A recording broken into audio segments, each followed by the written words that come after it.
grocery store, Asian store. Meron akong nakita na medyo malapit sa amin. It's only 18 minutes, right? 15 minutes lang sa amin. So, natuwa naman ako dyan. May nakita akong Asian store. Tsaka mas marami silang gulay dun. So, tara, punta tayo dun. Pakita ko sa inyo.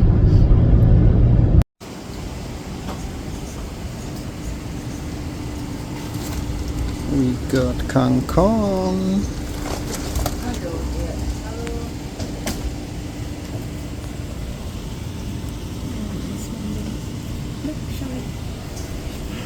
Wow, is this what I hate so much? But I will eat it alone.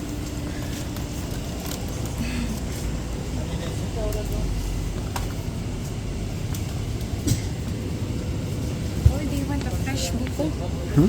Should we get a fresh buko or no? You don't know how to open it. It's okay.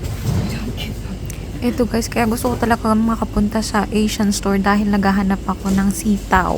Gusto ko talaga ng sitaw dahil gusto ko ng adobong sitaw. So, may nahanap naman kami dyan, pero konti lang yung nabili ko.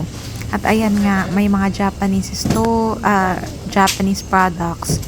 At saka, ayan, makikita nyo may mga mochi-mochi. Ayan, may suman.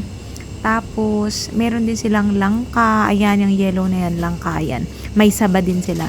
Bumili nga ako ng turon. Dahil nakakamiss, yun lang. Sobrang nakakamiss talaga ang pagkain Pilipino. So, kaya mapapabili ka kahit talaga siya kamahalan. Bibili at bibili ka. Wala ka nang pakialam sa price dahil mismo nga. Daing pangkuts. Yeah. If you cook it.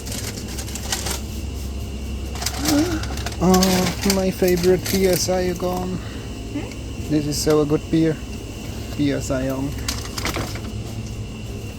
At ayan, nakakamiss din ang isda sa Pilipinas. Lalo na yung bangus. Sobra. So, ayan, bumili din ako ng bangus. Let's go for it. So, ayan, meron silang mga... Hindi ko kasi kilala yung mga ibang isda dyan, kaya hindi ako bumili. Ayan, makikita nyo, napakadami ding klaseng isda dyan na mabibili sa kanila. Pero, yun nga, hindi ako bumili nun masyado. Isa lang talaga ang binili ko. At dito sa Germany, sobrang mahal dito ng mga seafoods. So, ang pinakamura lang dito, namumurahan ko yung mga karne, pork, tsaka chicken. Yan, mura yung mga yan. Pero yung seafoods, mahal talaga, kaya bihira lang ako mag-isda dito. So, pag-uwi talaga ako ng Pilipinas, ay naku. So, sulitin ko talagang kumain ng isda at basta mga seafoods. Ayan. So, ayan, may kasaba sila. Kaso, gusto ko nga bumili ng kasaba, pero hindi ko kasi alam magluto. Gusto ko sana ng kasaba cake. Pagka, pag sobrang na-miss ko na siguro ang kasaba cake, tatry ko. Pag tayo sinipag-sipag. Ang marami sila, yan, mga Korean, tsaka Chinese noodles. So, ayan. So, 'di ba? Ayan may meron silang mga mga Korean noodles 'yan. At marami silang mga dumplings. Ayan, meron din silang mga gyoza. So, na-try ko na din bumili ng gyoza sa Asian store. Yon yung kulay green na yan. Na-try ko na din yan. Masarap din yan. So, pagka nagno-noodles ako ng yung kagaya ng pansit canton or like mi goreng, yun yung walang sabaw. So, pagka nagpapansit canton ako or nagno-noodles ako ng walang soup is pinapartner ko yung gyoza. So, meron ako niyang stock sa freezer. Kasi masarap talaga siya. Kasi mahal dito pagka pupunta ka sa Japanese restaurant, tapos pag-order ka ng gyoza doon, 4 pieces lang yun. Mga nasa 4 euro na. Yung 4 euro, times mo yun sa 60. So, 240 pesos na agad yun. 4 na piraso lang. Ganun kamahal. Ganun kamahal dito pagkakain ka sa labas. So, kami, di na kami kumakain sa labas. Paminsan-minsan lang. Kumbaga, isang beses lang sa isang buwan. Para makapagtipid ka dahil mahal kumain sa labas. Kaya lutuin mo na lang talaga lahat ng cravings mo kung kaya mo. So, ayan meron din silang mga coconut. At, ayan, madami silang mga noodles. Yung isang binibilan ko, Basta gusto ko tong na-discover ko na to kasi meron talaga silang, mas marami silang gulay kaysa dun sa city, sa mismong Stuttgart, malapit sa train station. Dun kasi sa train station dun, meron dong Go Asia. Yun.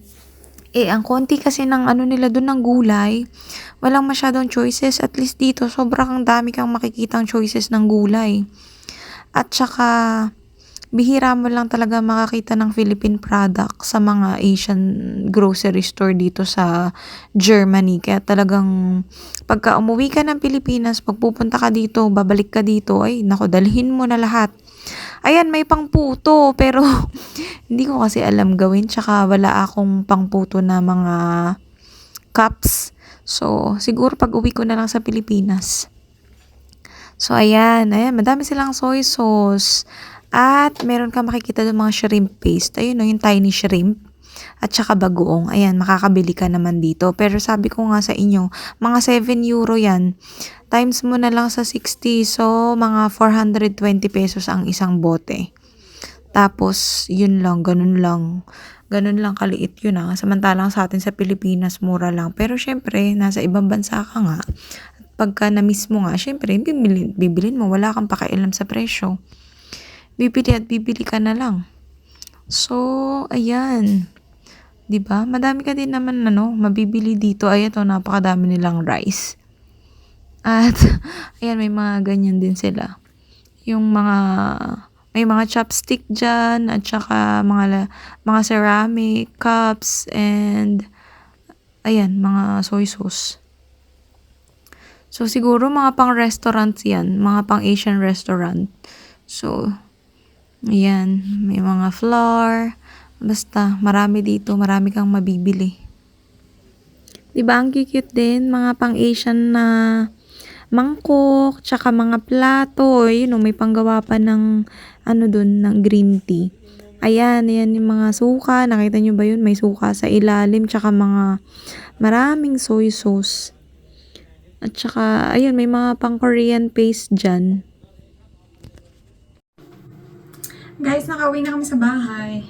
Mag-grocery haul tayo kung anong nabili namin sa Asian store. So, ito yun. Hindi ka.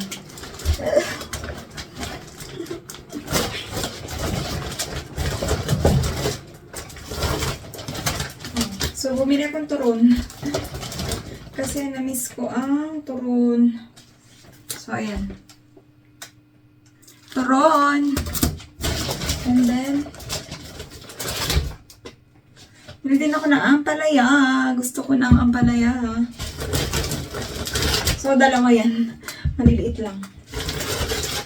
Bili ko ng Korean. Gusto mo yung sitaw. Gusto ko mag-adobong sitaw.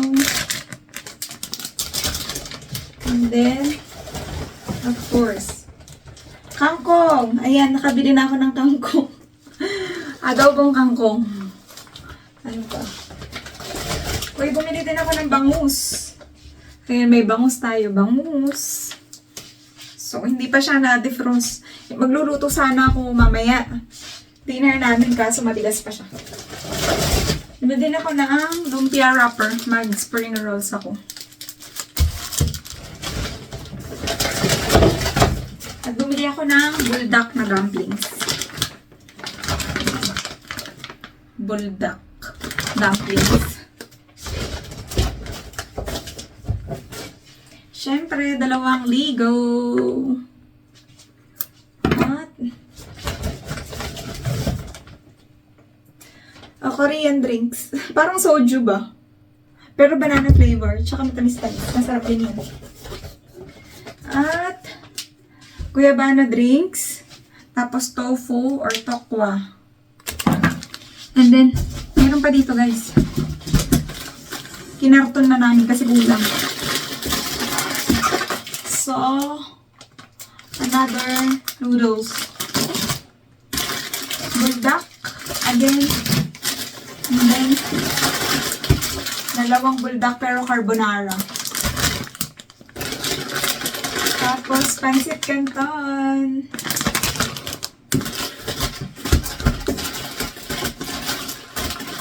Bumili din din ako ng mie goreng. Parang pansit canton sa atin to. Pansit canton. At bihon. Pag magpansit lang. Yung kontian lang. At noodles ulit. Yan, adik na tayo sa noodles. At ang total na napamili natin sa Asian store is 64 euro and 83 cents. I-times nyo na lang sa 60. So, 60 times 60. 36. 3,600 for this. Wait lang. Pakita ko sa inyo. So, ayan yun. For this one. So, yun lang guys. Thank you so much for watching. Please like and subscribe. Bye. Cheers!